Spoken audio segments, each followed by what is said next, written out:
Hi, thank you so much for joining me back on my channel. Welcome back to John's Chaotic Healing. Today is Sunday, which means it's one of my favorite days of the week. It is themed Autistic Infodump. And we're starting off this series of Autistic Infodumps in very chaotic, autistic fashion, as we're always going to do, by going over my favorite stims of the week, the stims that I have most frequently been using. And this week, there are, I would say, two main stims that I've been using quite frequently that have been helping me. One is verbal, and then the other one is just pretty much playing aggressively with slime that I got at this slime experience, if you will. It's called the Sloomoo Institute. And I got it a couple weeks ago with a close friend, the one that, if you watched my reviews in the day of life, it happened to be the best friend that I accidentally also stood up at the comedy show. Yeah, so we had gone to that experience together, made slime, and I have been excessively playing with that this week. It has actually helped me reduce meltdowns, which I found interesting. One thing that I didn't know is that I have meltdowns every single time that I'm in a long car ride. And so now I bring it with me every long car ride that's over like 20 minutes. And I just like aggressively start playing with it. And it like magically disappears. And it's magical and I love it. Fun fact about meltdowns, for me, they aren't quite as out loud and verbal and aggressive as people might stereotypically think.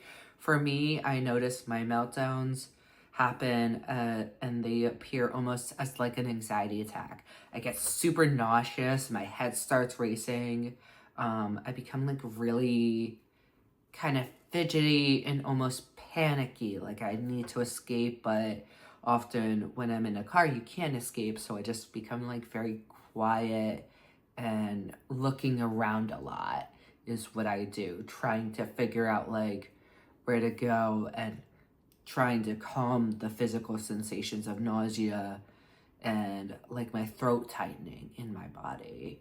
And so playing with slime, all of a sudden, all that kind of disappears. And so that's what I've been doing excessively this week, having been super aggressively busy. All right, second one of the week is a little bit more verbal. This week I have been stimming by saying A, B, C, D, 1, 2, 3. I wonder what it's like to hit a tree. 1, 2, 3, 4, 5, 6 more. I wonder what it's like to hit a car. And just repeating that song over and over and over and over. And I don't know why, but it's really funny and it's really pretty to sing. And so it's just that. It's just that. I don't have a better explanation for you. But A, B, C, D, 1, 2, 3. I wonder what it's like to hit a tree. I think it's so fun to sing. A, B, C, D, 1, 2, 3. I wonder what it's like to hit a tree. Do, do, do, do, do, do, do. I also love singing the Little Einstein's theme song. We're going on a trip in our favorite rocket ship, zooming through the sky, Little Einsteins. That's a fun one, but I don't sing that as much this week. I haven't done that. Anyways, now that we've gotten that out of the way, and I'm always very curious to know your favorite autistic stims, but I will keep you posted as to what changes and what stays the same. And so this week, we're going to dive into a recent article that I was inspired to look into through Instagram. Thanks, Meta. You're actually cool for once. And so this week, we're focusing on an article published by, I believe it is Dinonu and Menard. I hope I'm pronouncing that right.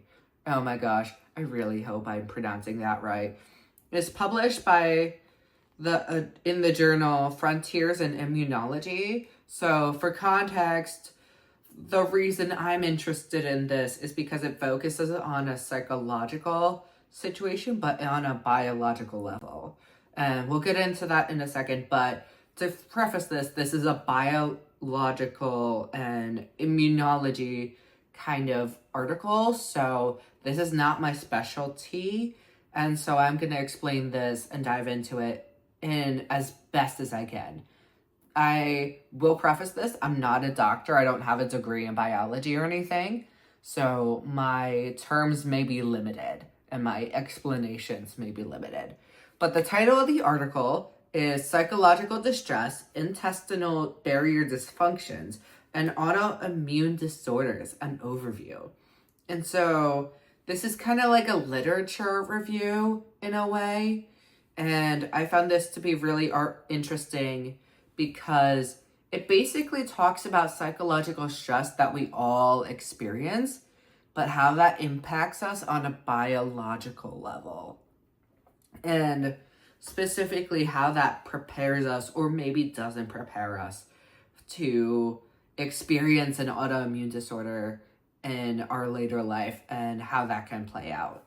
The general gist is that the abstract, keyword abstract, so this is basically a quick summary of what the article covers. Usually in experimental studies or studies that are more research-based instead of literature, they are about 250 words. They're very short, and here's what the literature says, here's our hypothesis, here's the methods that we used, which is basically fancy terms for the sample that they used and the demographics and the type of assessments that they utilized. Here's the results. And also here's the analysis that they used, which is pretty much a fancy term for saying to other psychologists or other researchers, this is the type of equation that we use to understand to get the results that we did. And this is the platform that we use to get the results on. Then you would get the results, and then you get the discussion, which is pretty much just saying, this is the limitations of the study. We confirmed or denied our hypothesis, and here's what we encourage future research to propose. Cool. With that being said, the abstract pretty much talks about defining what autoimmune disorders are and how they are generally discussed, but how they're ongoing in being understood, and how this review is trying to present evidence focusing on how there can be an environmental, so not quite just genetic being like something that you're born with, but environmental being something that's created throughout life factor, and specifically focusing on stress, psychological stress, meaning it's not physiological stress, meaning it's not like there's a physical weight on your body. It's more like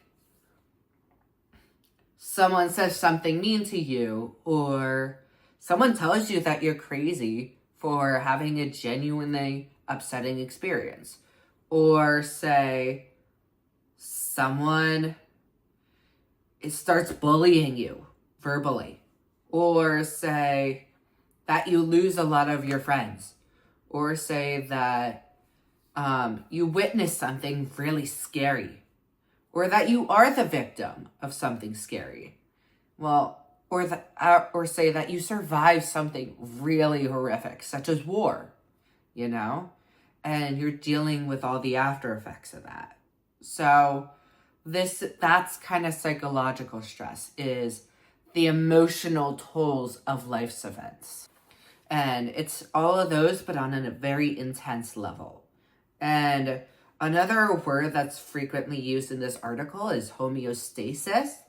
And in this, what it means, and kind of also means in psychology, interesting enough, is that your body has this level of a baseline. And so your body kind of likes to stay at that baseline. But when something crosses that threshold, your body and mind will try to get yourself get yourself back down to that baseline. But in doing so, you kind of go through a bunch of situations. So first, you go through up, then you go through a crash in a way. Well, you go to a peak, and then you go through a crash. Often you go past under the baseline, and then you kind of get back to a normal. And that's kind of how the body works, from my understanding. Biologists, whatever doctors, you can correct me if I'm wrong, but that's what my Health 101 class taught me in college, okay? All right. So with that being said, when they use the term homeostasis, think of your body trying to maintain itself at that baseline. And when something's being crossed, when that level of stress is being crossed, that's when you know there's something that's going on that's a stressor. And your body's going to try to do everything that they can. Another thing that's being used in this article is the term of cortisol and how that impacts the gut. And the gut being your like stomach, your autoimmune system, which is basically your body's way of protecting yourself against diseases, physiological diseases. And cortisol is known to slow down the immune system, right? Because it's all about survival. And that's your stress hormone. That's your survival hormone, as I like to call it. Because when cortisol is released, and often from the gut, it's about preparing yourself. Your body is trying to prepare yourself to survive a life event, a serious event. And that's why it's called the stress hormone. Because your heart rate will beat up, your oxygen gets flowing. You might notice that there's other changes to your body system. You might notice that your eyes get bigger, or you might notice that you have this urge to attack, or you have this urge to run, right? Those are called fight or flight responses, and those are all activated by cortisol.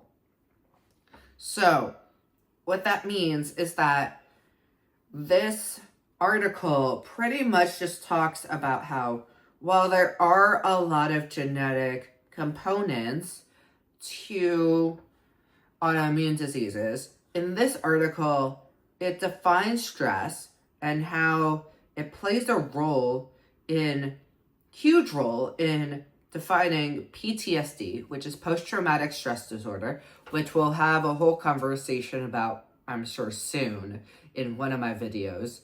But also and it defines PTSD, I forgot to explain that, but it also explains how PTSD impacts the body on a biological level, physically weakening the immune system in various ways over time, which then leaves the body more prone to developing more chronic conditions of illness, which can compound to eventually an autoimmune disorder if you get enough.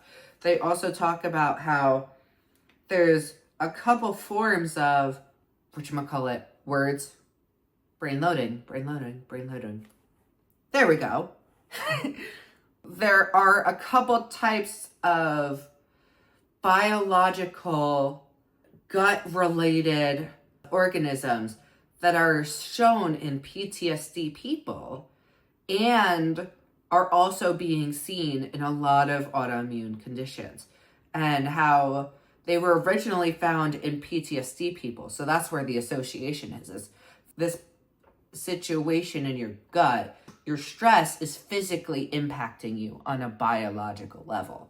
And why I'm talking about this and what this means for you is that when you experience something that's really important, that's really scary, or that really impacts you, one of the things that this article says that you can do that might potentially mitigate some of that stress is seek therapy. Talk to someone. Get someone to believe you. Seek out support in some way. And do not let your stress go untreated. Maintain your self-care. Actually amplify your self-care in those instances. Support yourself, advocate for yourself, because the sooner you can reduce that stress and prevent it from staying in your system and in your gut, then the less likely you might be to developing an autoimmune disorder, which, by the way, 7% of the population in America experience. And of that 7%, 80% of women of that 7% experience. So only 20% of men with, of that 7% experience an autoimmune condition. So I think that goes to show that there's a large gender role being played as well. And so, again, really take care of yourself, because the sooner that you can support yourself and get therapeutic support after really scary events, whatever that is, the sooner you can protect yourself from physiological conditions and your body getting out those systematic experiences from the trauma and the psychological stress. Because it also talks about how even moderate stress releases some of these weakened immune system responses, and how it actually creates different types of barriers, from my understanding, and how those barriers on the intestinals can actually create more of an opportunity for you to develop an autoimmune. So with that being said, that was a very heavy topic. Obviously, if you ever need support and if you just need to talk to someone, 988, you can text, call, web chat. There's a bunch of options, 24/7. And you can text home to 741-741 24/7 to reach a trained crisis counselor like myself, because I do that still from time to time. And we will be more than willing and happy to support you. I thought that was a really fascinating read, honestly, because it really goes to show that psychological stress isn't all just in your head, like some people think. No, it's literally in your whole system. Stress changes your whole system, and especially in your body, and it does leave you more vulnerable to sickness and chronic sickness too. So really make sure that you're taking care of yourself. And I need to do that too now. What am I doing?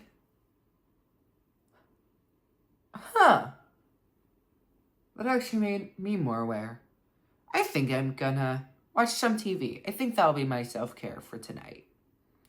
All right. It was great chatting with you. Thank you so much for joining me on my channel. As usual, feel free to like and subscribe, but obviously feel free to just join the content that resonates with you. Thank you so much for existing. I genuinely do mean that. And please know that the world is so much better and so much brighter because you are in it.